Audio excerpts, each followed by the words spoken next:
Save drive save life নিয়ে একটি ছোট্ট কবিতা বলছি, বন্ধুরা মনোযোগ দিয়ে শুনবেন।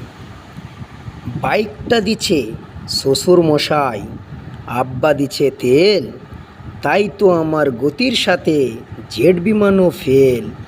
দুর্ঘটনা ঘটলে ঘটুক, আমার কিসের ভয়?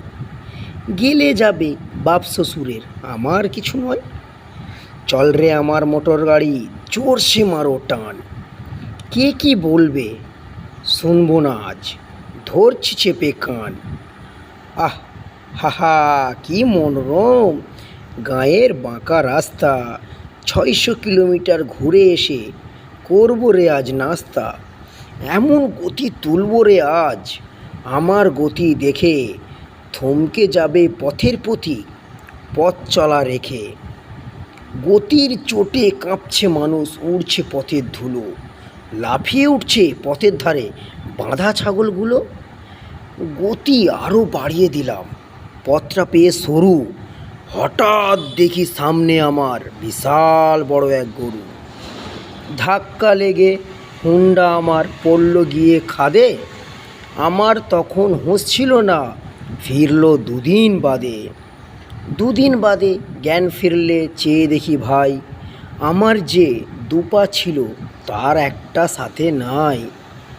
সকল কিছু শোনার পরে চমকে গেল গা, বাইকটা নাই ঠিকই আছে, আমার গেছে পা। আমার শখের বাইক এখন অন্য লোকে চড়ে, পা হারিয়ে কাঁদি আমি বন্দি একা ঘরে বসে ভাবি যদি পাটা পেতাম ফিরে, তিড়িং বিড়িং ছেড়ে আমি বাইক চালাতাম ধীরে। মন রে বলি, মন যদি তুই বুঝতে পারতিস দুদিন আগে, তবে কি তোর পা হারিয়ে পঙ্গু হওয়া লাগে?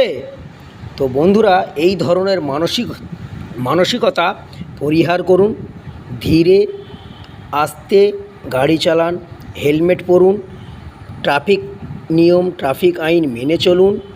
জীবন অনেক দামি, সবসময় ভাববেন আপনার পিছনে আপনার মা বাপ ভাই বোন স্বামী স্ত্রী ছেলে পুলে আত্মীয় পরিজন সবাই আপনার জন্য অপেক্ষা করে আছে।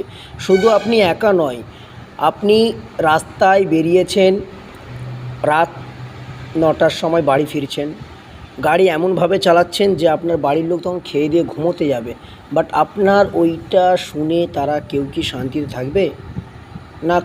সবাইয়ের টেনশান বেড়েই গেল। তো অর্থাৎ দাদা, সবাই সাবধানে থাকবেন, নিরাপত্তা বজায় রাখবেন এবং অপরকেও শান্তিতে রাখবেন।